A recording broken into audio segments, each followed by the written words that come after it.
Direktur Lalu Lintas Kepolisian Daerah Jawa Timur Komisaris Besar Polisi Latif Usman menyatakan Instastory yang diunggah supir mobil Vanessa Angel Tubagus Muhammad Jody Pramesetya menjadi bahan penyelidikan kasus kecelakaan.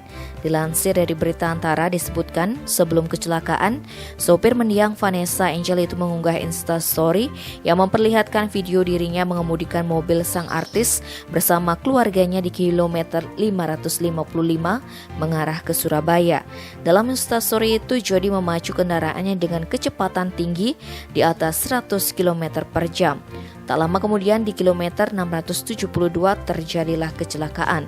Insiden itu menyebabkan Vanessa Angel beserta suaminya Febri Ardiansyah meninggal dunia di lokasi kejadian.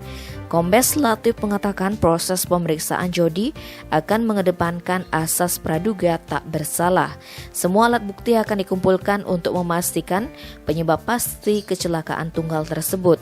Saat ini pihak kepolisian fokus terhadap pemulihan sang sopir sembari mendampingi dan melakukan pengawasan. Menurut keterangan dokter yang merawat Jody Jumat 5 November, secara psikologis kesehatan Jody sudah membaik dan sudah bisa dimintai keterangan terkait kejadian tersebut. Sebelumnya, Kepolisian Daerah Jawa Timur menyatakan Vanessa Angel dan Febri Ardiansyah menjadi korban tewas pada kecelakaan lalu lintas tunggal di ruas tol Jombang, Mojokerto kilometer 672 arah Surabaya di Bandar Kedung Mulyo, Kabupaten Jombang, Jawa Timur. Tim Bali Express melaporkan.